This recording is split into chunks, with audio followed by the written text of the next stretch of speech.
All right, ladies and gentlemen, once again, we got to talk. So I came across a video by a group named Holy Kool-Aid. They've got about 363,000 subscribers. The video is called You've Been Lied to About Charlie Kirk. So I do think if you are celebrating the fact that someone died, I think you're crazy. I just don't agree with that in any way.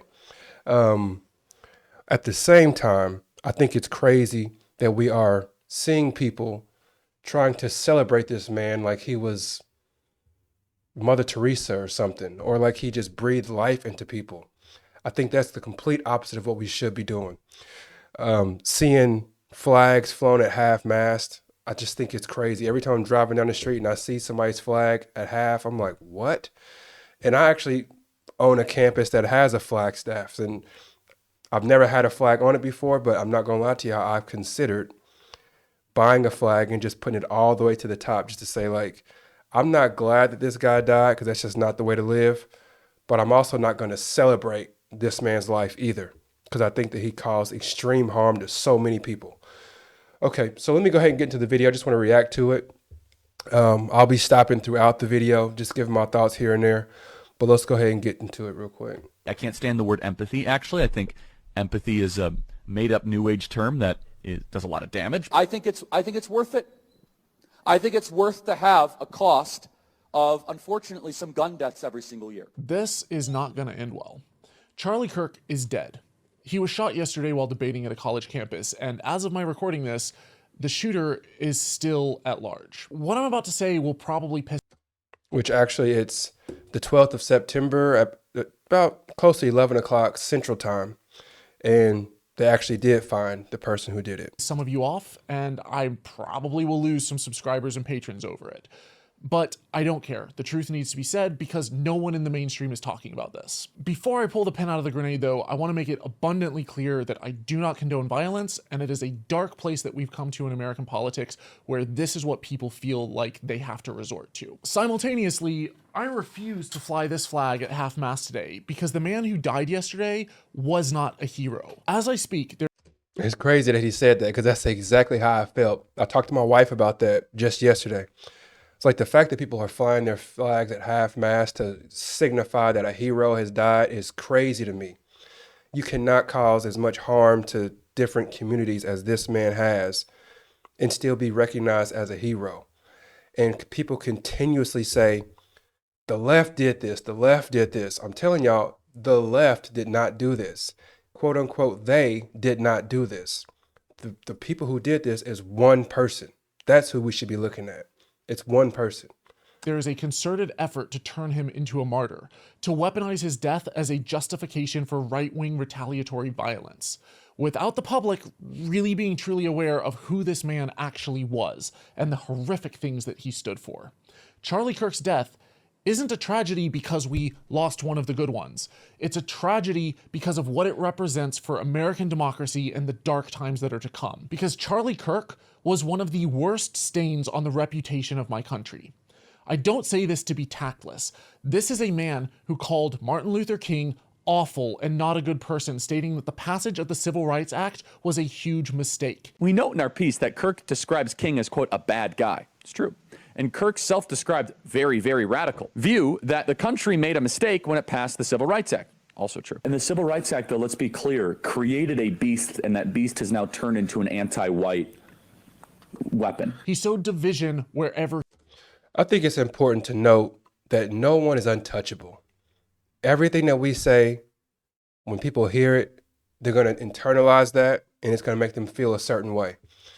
So whenever we get on these microphones and we're talking to crowds and we're responding with these little smirks on our face because we know that it's irritating somebody, or we respond with these little flippant remarks because we know that it's going to really make somebody upset, stuff happens. Nobody's untouchable.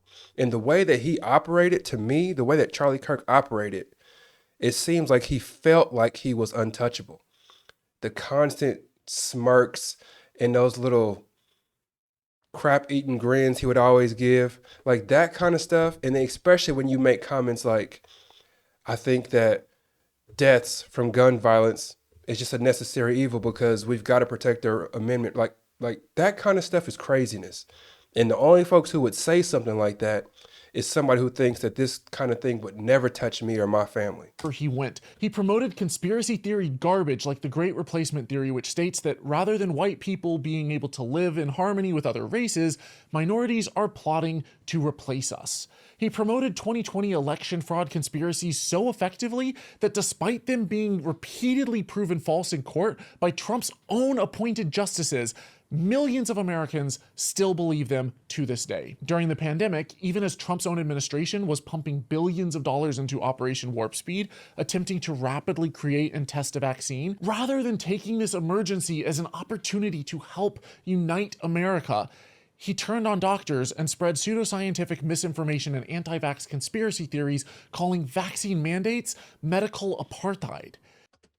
I think the thing that really concerns me the most about where America is right now is the fact that I didn't realize how susceptible people were to being brainwashed and how angry people were, mainly white people, certain white people, how angry they were that their children wouldn't inherit all of the benefits that they inherited because minorities were getting opportunities now. I didn't realize how frustrated people were because of that.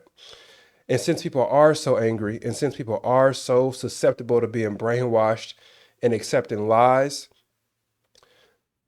the MAGA movement has fully embraced the lie. Like they will lie about anything and it doesn't even bother them. As long as they believe that it's going to get people on their side even more, they will continue to lie about it. Even if it's easily proven, even if it's studied science behind it, they will still lie about it and people will still believe it. That is what concerns me the most about America right now, is that we've lost what truth is. There used to be a point where if a scientist came out and said 2 + 2 = 4, and everybody said, okay, that's proven, 2 + 2 = 4. But now I honestly believe, I'm not joking, I honestly believe if Donald Trump came out today and said, I'm telling y'all, I figured out 2 + 2 is actually 5. The left have been saying it's 4 all this time, but it's actually 5. I believe if he said that, his whole MAGA movement would start believing that 2 + 2 is 5. I really believe that. We have lost what truth is.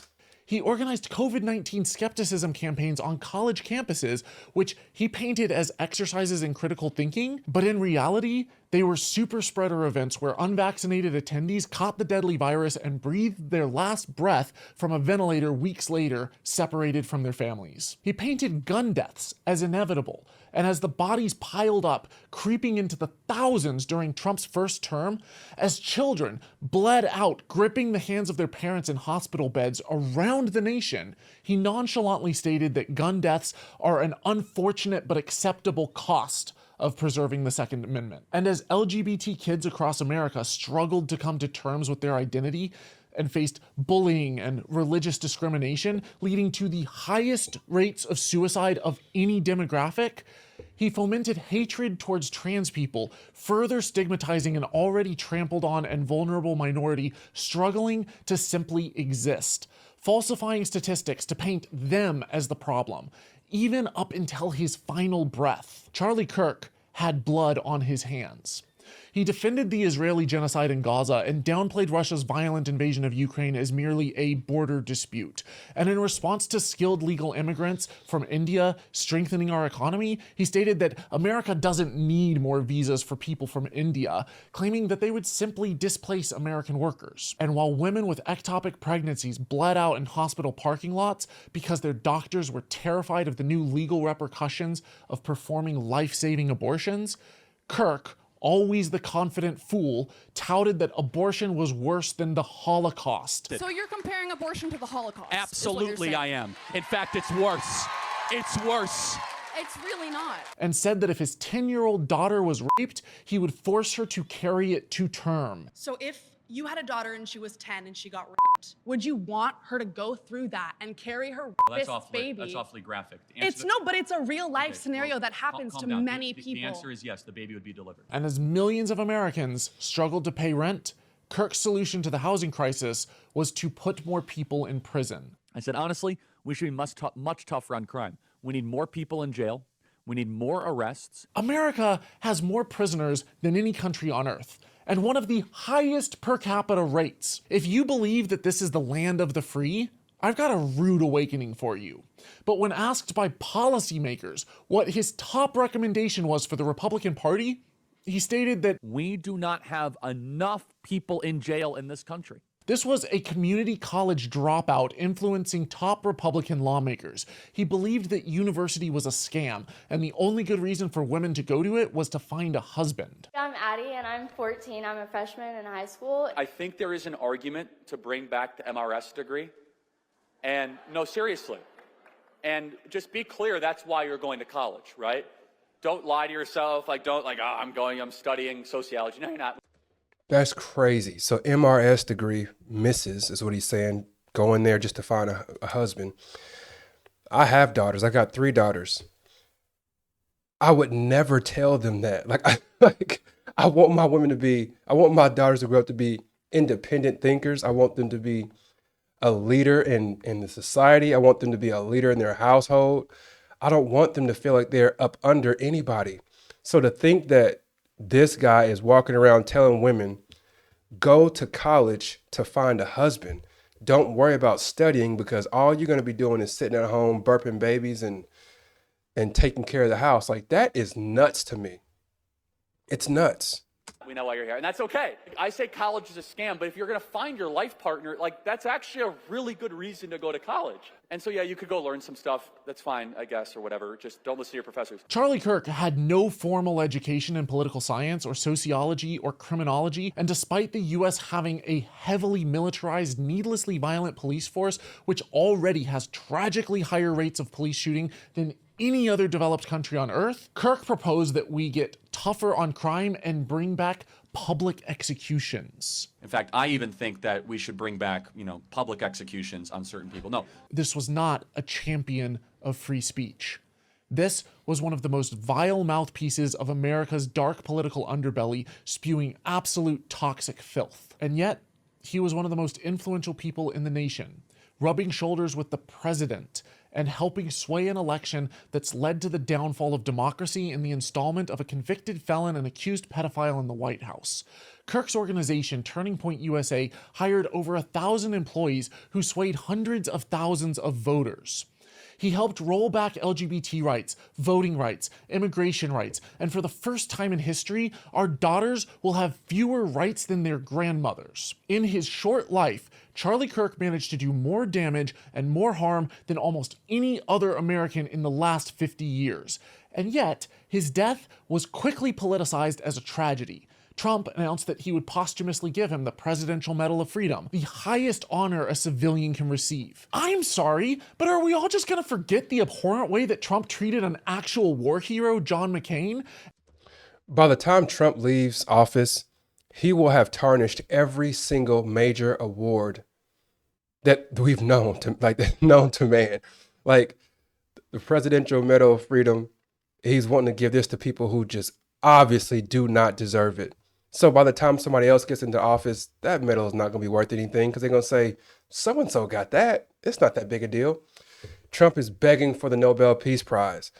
If he ever gets that, people are going to say, I don't even care to get that, really, because Trump has that. It's not that big of a deal. He will single-handedly ruin and tarnish how sacred a lot of these awards are. And the way that he responded to his death? Oh, and Trump also declared that the flag should be flown nationwide at half-mast for 4 days. When 2 Democratic legislators in Minnesota were shot, they received callous indifference from the president. There were over 140 school shootings in the US in Trump's first term alone. Do you know how many times he flew the flag at half-mast for them? Twice.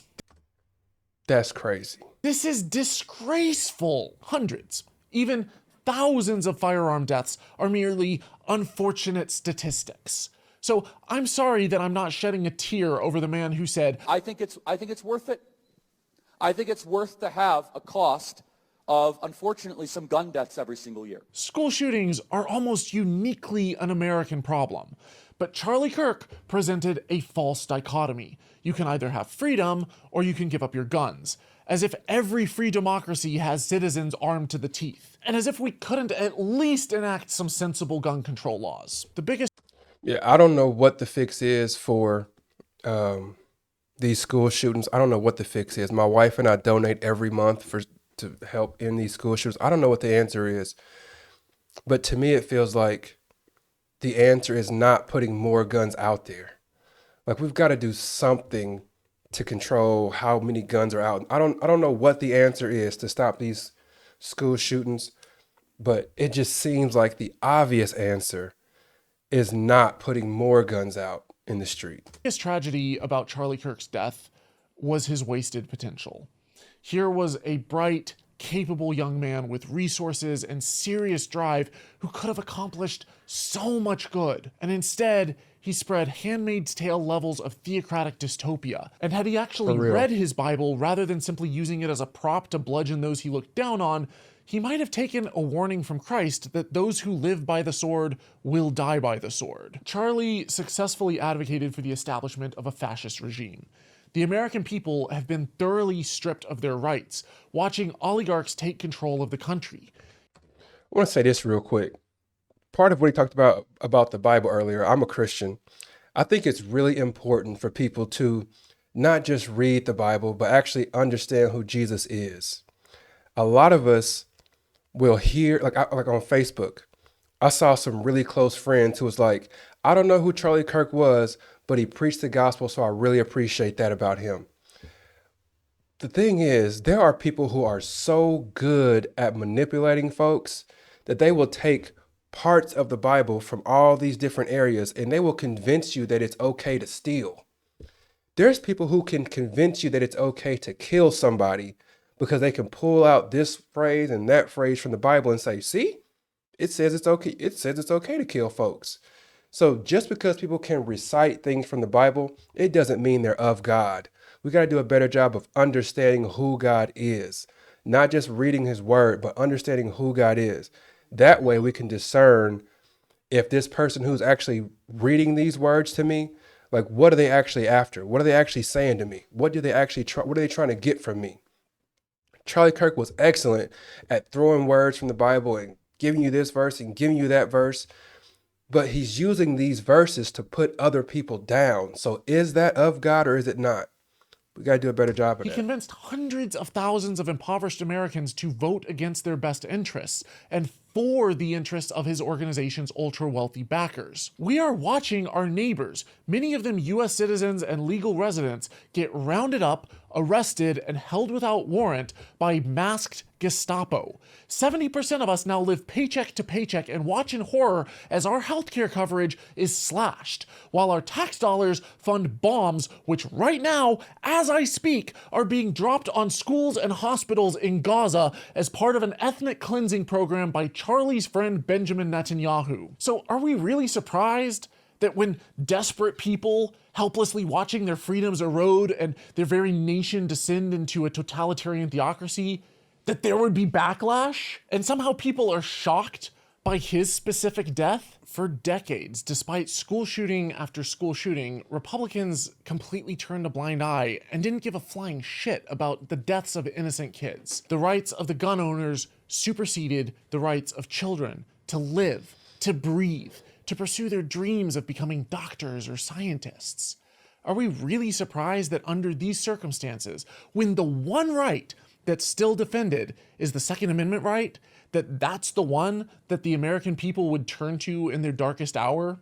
Isn't it people like Charlie Kirk who said that the reason that we have the Second Amendment right is to defend against authoritarianism and tyranny? I just think it's crazy that people are actually dying. Not just people, but innocent children are dying consistently. And somehow people are saying, yeah, that's bad, but we got to protect this amendment over here. We got to. This amendment is so important that these kids, we've got to just go ahead and say that's going to happen. I can't even process that. There's kids who are dying over here, but people are saying we got to just turn a blind eye to that because this amendment is more important than that. I don't understand how that's possible. Most ironic part is that the left has been trying for decades to fix America's broken gun laws and lack of gun control. And had the right not voted against it every single time, Charlie Kirk might still be alive. We advocated for the policies that would have saved his life, and he fought adamantly against them. And it wouldn't be so tragic if it was just his life that America lost. But as the media honed in on Charlie Kirk, turning his death into a political football, there was literally another entirely avoidable school shooting just a few hundred miles away at Evergreen High School that happened within 60 seconds of Kirk's assassination. As the blood of children whose names the public will likely never know was still drying, Charlie was being hailed as a hero by the President of the United States of America. The same department whose first responders cleaned up the mess at Columbine when I was a kid are now dealing with another school shooting in their backyard. And this time, the media doesn't even air it long enough to send their typical empty platitudes or useless thoughts and prayers. But when someone like Charlie reaps the just deserts he sowed, he swiftly becomes a martyr on every channel because his life is politically expedient. I saw a governor say something like, I should have had it ready, but it was something like, all Americans need to live by the lessons that Charlie Kirk taught me. Like, we are really turning this man into a martyr. We are really turning him into like the next MLK.